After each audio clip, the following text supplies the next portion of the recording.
1814 সালে এই মণিপুর, মিজোরাম, তারপরে অরুণাচল, এই রাষ্ট্রগুলোকে, এই হুম তারপরে মেঘালয়, এই যে সেভেন সিস্টার স্টেট, আসাম ছাড়া বাকি সবগুলোকে ব্রিটিশ গভর্নমেন্ট ভারতীয় ভূমির সাথে যুক্ত করে। ক্লিয়ার? আমার ক্লিয়ার? হুম হুম হুম এগুলো আসলে আলাদা আলাদা রাজ্য ছিল এবং প্রত্যেকটা রাজ্যের আলাদা রাজা ছিল, রাজবংশ ছিল।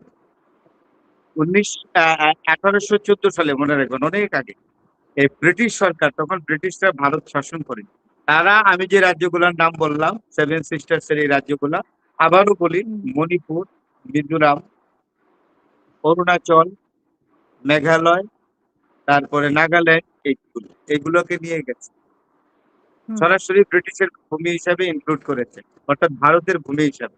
এগুলো ভারতের হুম অংশ ছিল না, কারণ ভারতীয়রা যদি এটা শোনেন তারা মাইন্ড করবে। কিন্তু ইতিহাস তো ইতিহাস, ইতিহাসকে বলা হয় কি জানেন? Sleeping dog. ইতিহাস হলো হুম ঘুমন্ত কুকুর, তারে আপনি খোঁচা দিলেই দেখবেন ঘেউ ঘেউ করে উঠবে। তাইলে এইটা হুম নিয়ে ভারতবর্ষ যতই কচলাবে, ভারত সরকার, এটা কিন্তু এক ধরনের স্লিপিং ডগ, তারা কিন্তু এক সময় জেগে উঠবে এবং ঘাও করে উঠবে। তাই হয়েছে। হুম মণিপুরে মেইতি এবং কুকি, এই দুটো, মেইতি এবং কুকি দুইটা ট্রাইবাল গ্রুপ আছে, উপজাতি, এই দুইটা। হুম এবং মেইতি মেইতি গ্রুপের ইয়ে ছিলেন, মানে বীরেন সিং ছিলেন চিফ মিনিস্টার। তিনি কিন্তু আসলে কুকিদের, তো উনি উনি উনি তো আসলে মানে ইয়ে করেন নাই, মানে এটাকে হুম সলিউশন করার চেষ্টা করেন নাই। আমি কনফার্ম না, আমার যদি ভুল হয়ে থাকে আমি আবার দেখে নিব, যে বীরেন সিং চিফ মিনিস্টার প্রাক্তন, এখন আরেকজন হয়েছে, এখন তো রাষ্ট্রপতির শাসন জারি আছে বোধহয় সম্ভবত।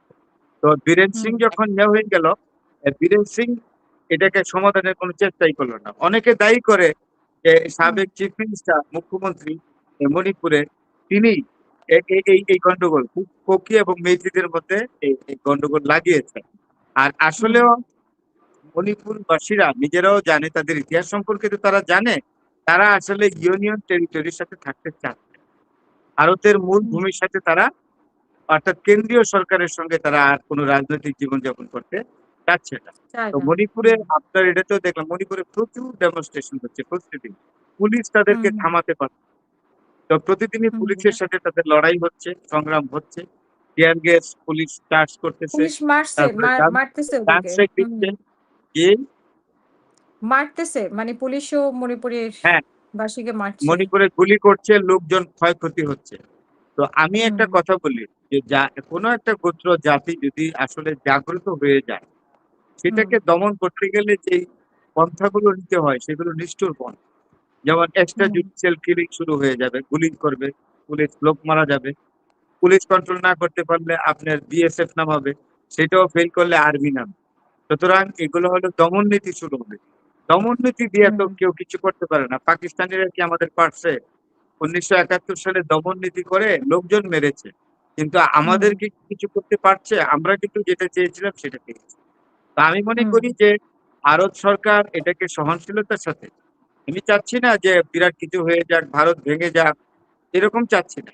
একটা হুম ইউনিয়ন টেরিটরি অন্তর্ভুক্ত তারা আছে, তাদের তাদের দাবি অনুযায়ী তাদেরকে কতটুকু দেওয়া যেতে পারে, সেটা যদি ভারতের কেন্দ্রীয় সরকার এই বিদ্রোহী গ্রুপের সাথে, অর্থাৎ মণিপুরের যে যারা ক্রেডিবল লিডার আছে, তাদের সাথে বসে বিষয়টা মীমাংসা হওয়া উচিত।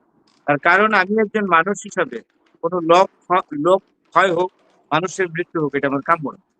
ধন্যবাদ। হুম হুম। অসংখ্য ধন্যবাদ।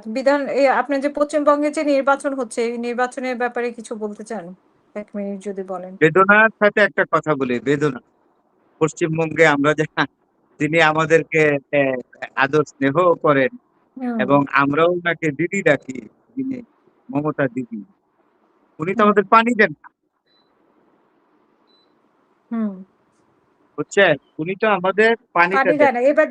এবার জিতবে কিনা মনে করেন? কালকে মনে হয় একটা স্লোগান দেখলাম, জয় বাংলা জয় বঙ্গবন্ধু, ওরকম একটা জয় বাংলা না কি আমি যেন? একটা কথা বলি, এটা উনি হুম মমতা ব্যানার্জি পশ্চিমবঙ্গের মুসলমানদের ভোট নেওয়ার জন্য উনি অনেক হুম রাজনৈতিক কাজকাজি করেন। উনি আমাদের এখানে এসে আমাদের খাওয়া দাওয়া করেন, বাংলাদেশকে ভালোবাসেন, সেটাও বলেন। আমরাও খুব আপ্লুত হই, আমরাও ওনাকে খুব ভালোবাসি। হ্যাঁ, হুম এতে কোনো হুম হুম সন্দেহ নেই। কারণ যদি আপনি বলেন উনিও বাংলায় কথা বলেন, আমরাও বাংলায় কথা বলি। আদি হুম, পরিচয়ে উনিও বাঙালি, আমরাও বাঙালি। উনি ব্রাহ্মণ পরিবারের মেয়ে। মমতা হুম, হুম, বন্দ্যোপাধ্যায় ব্রাহ্মী এবং হুম, অত্যন্ত হুম, তেজস্বী ব্যক্তি। তো উনি একটি ন্যাচারাল। কাজ যদি করেন তাইলে আমরা খুব ভালো থাকি। সামনে এই যে সামনের ডিসেম্বর মাসে এই বছরের এই ডিসেম্বর মাসে গঙ্গা চুক্তির নবায়ন হবে। উনি যেন এটাতে হুম, বাধা না দেন। এক, সেটা গঙ্গা হুম, চুক্তি। আর তিস্তা পানি বন্টন, ফেনী নদী, এগুলো নিয়ে একবার মনমোহন সিং ৮ জন চিফ মিনিস্টার নিয়ে এসেছিলেন এবং সব চিফ মিনিস্টার রাজি ছিল চুক্তিটা হওয়ার জন্য। একমাত্র মমতা ব্যানার্জি সেটা করতে দেননি এবং মনমোহন হুম, সিং ৮ জন চিফ মিনিস্টার ৮টা রাজ্যে নিয়ে আসছিলেন, including chief minister of Bihar. তারা সবাই রাজি হুম, ছিলেন। It is only Mamata Banerjee, তিনি তার লোকজনকে বোঝানোর জন্য যে দেখো আমি কত স্ট্রং, আমি কোনোদিনও পশ্চিমবঙ্গের স্বার্থকে জলাঞ্জলি দিই না, এইটা বুঝাবেন। হুম, আর বাংলাদেশ একটা মুসলিম রাষ্ট্র, যেখানে 90% মুসলমান, তাদেরকে আপনি পানি দিবেন না। তো আপনি এত ইন্টেলিজেন্ট আর বাংলাদেশের মানুষ এত নির্বোধ বোকা, এটা আপনাকে কে বললো? সুতরাং হুম, আমরাও তো বুঝি, আমরাই ফরেন পলিসি বুঝি, আমরা ইন্টারন্যাশনাল পলিসি বুঝি, আমরা জিও পলিটিক্স বুঝি, আমরা নদী কমিশন আইন, ইন্টারন্যাশনাল রিভার কমিশন অ্যাক্ট বুঝি, আমরা পানি আইন বুঝি, বিশ্বের গ্লোবাল ওয়াটার অ্যাক্ট যেটা, এটা বলি, সমুদ্র হুম, আইন বুঝি আমরা। হোগো গ্রেসাস এর বই পড়েছি, হোগো গ্রেসাস, তিনি সমুদ্র হুম, আইনের প্রবক্তা, তার বইও পড়েছি যে সমুদ্র আইন কিভাবে হয়, তা থেকে নদী হুম, আইন কিভাবে হবে, নদীর পানি বন্টন আন্তর্জাতিক আইন অনুযায়ী কিভাবে হবে, সেগুলো আমাদেরও তো খুব বেশি পড়া আছে। তাই মমতা হুম, ব্যানার্জি, তার প্রতি আমার সম্মান, সর্বোচ্চ সম্মান করি। পশ্চিমবঙ্গের কিছু মিডিয়ার মতো আমি এই ধরনের অশালীন শব্দ ব্যবহার করব না, যে তারা আমাদের দেশে বিভিন্ন নেতৃবৃন্দ সম্পর্কে খারাপ খারাপ মন্তব্য করে। আমার দেশের হুম, হুম, মানুষ, আওয়ামী লীগ হোক, বিএনপি হোক, জাতীয় পার্টি হোক, জামাত হোক, তারা কিন্তু আমার দেশের কোন সেটাই, নেতা হুম, নেতৃত্ব নিয়ে তারা ব্যঙ্গ করে কথা বলে, অত্যন্ত মানে অমার্জিত অসুন্দর মন্তব্য করে। আমি কিন্তু এটা করব না। আমি পশ্চিমবঙ্গের মুখ্যমন্ত্রী মিসেস মিস মমতা ব্যানার্জিকে অত্যন্ত সম্মান দিয়ে বলছি যে এইবার অনেক হয়েছে। এইবার অন্তত যেটা আন্তর্জাতিক আইনে যেটা হয়, যেটা বাস্তব, এই জায়গায় যে গঙ্গা চুক্তির নবায়ন হবে, এই জায়গায় আপনি কোনো বাধা দিয়েন না। দিলে আমরা আপনার প্রতি যে বিশ্বাস এবং শ্রদ্ধা ভালোবাসা যেটা আছে, এটা আমরা আর কিভাবে আপনার প্রতি রাখবো বলেন? সেটাই হলো আমার হুম। বক্তব্য।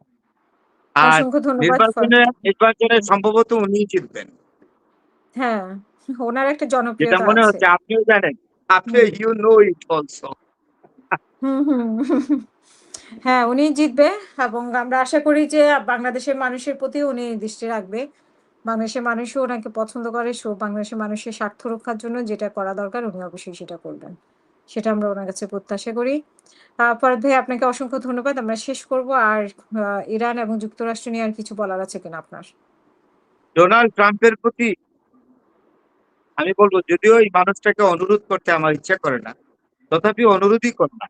কারণ যে শিশু হত্যা করে, মানুষ হত্যা করে, যে অ্যাটম বোম বানানোর অ্যাটেম্প নেই, এই হুম, লোকটাকে আর কি বলবো? তবে একটা কথা থাকবে ওনার প্রতি, ওনার যেন সুমতি হয়, তাহলে পরিণতি কিন্তু ওনার খারাপ হবে। আপনি কি করে ভাবেন যে সারা জীবন যে চেয়ারে বসে আছেন, এই চেয়ারে তো উনি থাকবেন না? আগামী যে হুম, নির্বাচন হুম, হবে আপনার ৫ই ইয়েতে, নভেম্বরে, যে হুম। মধ্যবর্তী নির্বাচনটা হবে, সেখানে তো ওনার ক্ষমতা খর্ব হবে। সুতরাং উনি যা করছেন, what he is doing is quite unjustified, total and unilateral decision. It should not be so. Thank you very much.